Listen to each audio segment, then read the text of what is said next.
Oke teman-teman semua, ketemu lagi dengan saya Ustadi di channel Ustadi Madu. Channel yang secara spesifik membahas tentang perlebahan secara umum dan lebah madu pada khususnya. Nah, jadi jika teman-teman tertarik dengan dunia perlebahan, langsung saja subscribe. Jangan lupa tekan tombol loncengnya. Jadi jika ada sesuatu yang baru dari channel ini, teman-teman langsung dapat pemberitahuan. Nah sekarang kita bertemu dengan Pak Budi Cahyono. Beliau ini adalah senior saya di dunia perlebahan dan juga spesialis di bidang pembenihan. Jadi benih akasia ini yang di hadapan kita, yang semua peternak lebah di Riau maupun Jambi, itu adalah salah satunya dari hasil riset beliau. Nah sekarang kita lebih jauh, kita mengeksplor tentang bagaimana sebetulnya akasia carpa ini menghasilkan nektar. Nektar ini yang nanti diambil oleh lebah dan dijadikan madu.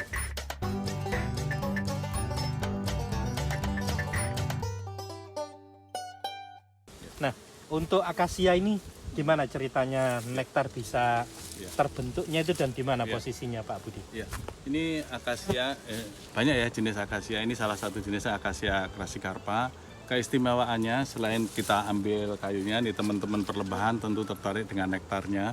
Dia menghasilkan ekstra floral nektar. Jadi meskipun ini tanaman masih muda, belum menghasilkan bunga, tapi dia sudah menghasilkan nektar yang keluar dari ini semacam ketiak daun ini ya. Ini sebenarnya ini daun palsu ini. Kalau aslinya kan kayak lamtoro dia. Makanya ini kalau dalam istilah botani kan Phyllodia.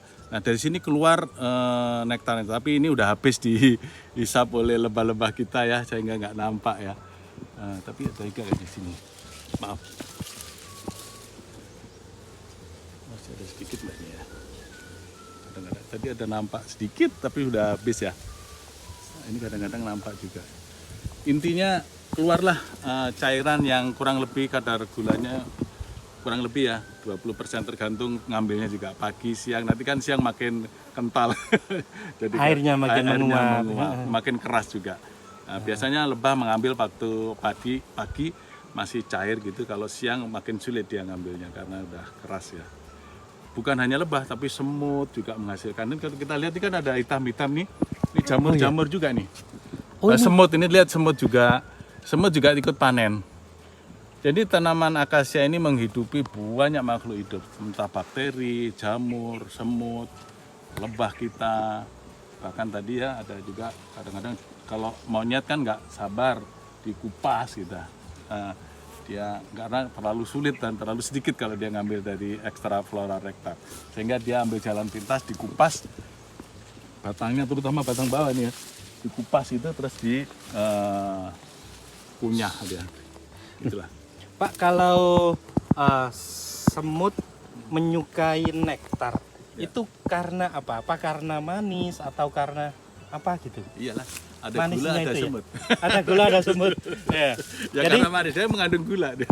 Jadi kan kadang ada pertanyaan dari konsumen, madu itu kan nggak disukai semut gitu katanya. Nah sementara dari nektarnya saja, ini sudah disukai semut. Iya. Jadi memang dari awal madu semut itu suka juga dengan madu ya. Iya. Karena memang benar-benar mengandung gula. Iya. Itu dari sini Pak. Ini tadi yang masalah apa? Daun palsu tadi.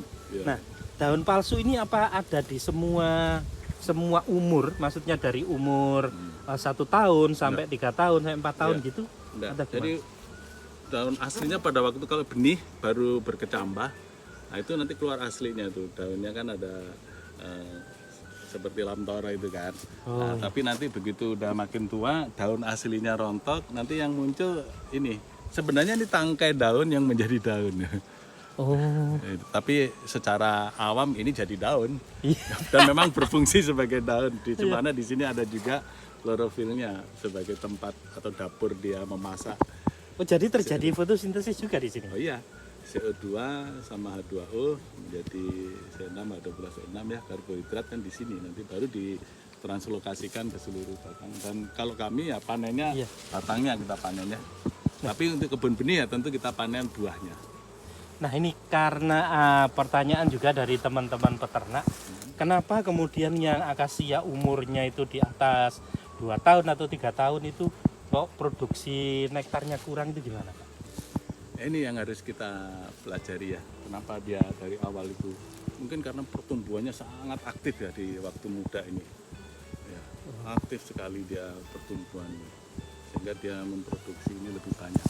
Tapi ini memang satu kajian yang atau pertanyaan yang perlu dikaji lebih jauh ya. Apakah betul seperti itu? Apakah karena dia muda dan menghasilkan lebih banyak, atau karena faktor lain? Pertanyaan yang bagus untuk ini Mas Bayu nanti yang meneliti. Iya, perlu itu. Nah, kalau ada yang bilang kalau akasianya itu sudah tua, dia itu tidak tumbuh pupus gitu, bener? Ya sebenarnya masih ada, kan kita perhatikan yang tua ini, kan Iya. muncul juga, meskipun tidak seaktif ini ya. Ya, dia tetap tumbuh. Ya. Itu juga mungkin salah satu alasan juga. Nah, secara biologi itu kenapa dia mengeluarkan nektar itu? Atau kelebihan gula atau gimana? Itu kita belum tahu persis ini. Kita tanya juga ini, kenapa kalian ini? Lah ya, kenapa kalian ini mengeluarkan nektar? Nah, mungkin juga ini pesan dari Sang Maha Pencipta agar dia bisa menghidupi banyak makhluk yang lain ya, bisa jadi gitu. Juga menarik semut dan lain-lainnya untuk. Saya terus terang itu satu pertanyaan juga, kenapa ya? Kenapa? Apa alasan dia? Iya. Apa untungnya bagi si tanaman ini untuk mengeluarkan nektar? Iya. Untungnya di mana? Dia harus mengeluarkan nektar itu. Kalau saya sih secara teologi itu bukan cara biologi. Iya. Ya Allah menciptakan ini karena ini tumbuhan serbaguna ya, multifungsi, memberi manfaat buat banyak makhluk hidup. Jadi dari sinilah dia memberi makan kepada semut, kepada bakteri, kepada jamur, sehingga terjadi keragaman makhluk hidup di sini. Yang tadinya misalnya habis kebakaran, yang muncul kan akasia nih, yang sebagai pionir. Nah, dia memberi makan buat makhluk hidup yang lain. Kemudian dia mati jadi kompos, menjadi sumber hidup buat makhluk hidup yang lain. Termasuk tumbuhan-tumbuhan yang lainnya akan bisa hidup memanfaatkan bahan organik. Rayap ikut memanfaatkan juga. Jadi dari sejak hidup sampai mati dia sangat berguna ini pohon ini. Luar biasa. Luar biasa. Ya, makanya dia juga mudah tumbuh karena di akarnya dia ada rhizobium, bakteri ya.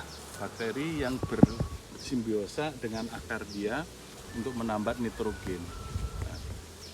Itu menjadi subur dia ini karena dibantu oleh mikroba yang bisa menambah nitrogen dari udara dan memberi nutrisi buat si akar. Makanya dia tumbuhnya subur meskipun nggak dipupuk. Makanya dia nggak perlu urea karena dia bisa menghasilkan N sendiri. Kita nggak perlu pupuk urea ini. Yang P tapi penting, P dan K sebagai pupuk dasar. Iya. Karena banyak sekali pohon-pohon akasia, spesiesnya kan banyak gitu. Tapi yang mengeluarkan nektar itu tidak sangat banyak. Seperti akasia eucaryphorbis Pak ya, itu tidak mengeluarkan nektar. Yang bunganya kuning, yang banyak di Jawa itu tidak mengeluarkan nektar. Dia hanya mengeluarkan polen. Nah, sementara di akasia mangium atau karpa ini nektarnya banyak. Tadi di pelajaran waktu di SD atau SMP itu kenapa di tanaman itu mengeluarkan nektar adalah salah satunya untuk menarik serangga supaya terjadi penyerbukan. Itu sebagai hadiah bagi serangga untuk melakukan penyerbukan. Nah di akasia ini dia mengeluarkan nektar di ekstraflora. Tidak untuk dirinya sendiri, melainkan untuk makhluk hidup di sekitarnya. Ini yang jadi luar biasa di akasia ini. Ini kan ada di Lebah itu disebut ini sebagai kelenjar nektar, Pak ya. Yang ada seperti titik di sini yang untuk mengeluarkan. Nah, kenapa keluarnya itu di pagi hari, Pak? atau di sore hari gitu, Ya. apa ada misalnya perbedaan suhu atau gimana Ya, gitu? kemudian kan kalau pagi ada matahari kan aktif dia ya untuk melakukan fotosintesis juga ya. Dan juga ada hasilnya nanti kan setelah difotosintesis kan disebarkan ke seluruh ini ya. Dan pada waktu pagi juga air juga dari bawah kan naik juga ya. Nah ini disebarkan juga ke semua ini. Nah kemudian bercampur dengan hasil fotosintesa dikeluarkan di sini ya. Ini memang luar biasa lah tanaman ini. Nanti kalau kita bicarakan terlalu dalam nanti jadi pelajaran biologi. Satu semester pula. Satu semester sendiri. Kita jangan 3 SKS nanti teman-teman. Ini gampang-gampangnya ya biar nggak terlalu dalam ya.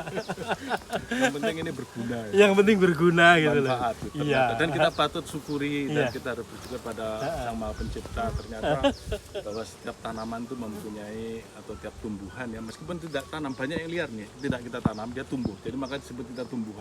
Tapi kalau itu kita tanam maka disebut tanaman. Tanaman. Karena kita tanam. Kalau ini Iya. tumbuhan. Tumbuhan karena tumbuh Tapi sendiri. ini kita tetap pertahankan karena Iya. memberi manfaatnya. Iya. Jadi ada juga pelajaran juga bahwa nektar pada daerah yang berbeda akan mempunyai kandungan yang berbeda tergantung unsur hara, gimana keadaan tanah. Tapi itu nanti jadi pelajaran biologi Pak takutnya. Nanti kita buat sesi khusus ya. Sesi khusus yang agak dalam gitu. Oke, terima kasih teman-teman semua. Sampai ketemu kembali dengan kita. Jadi jika menurut teman-teman konten ini bermanfaat, silakan di-share di media sosial teman-teman sekalian. Jangan lupa di-like. Terima kasih teman-teman semua. Sampai ketemu lagi. Sehat selalu.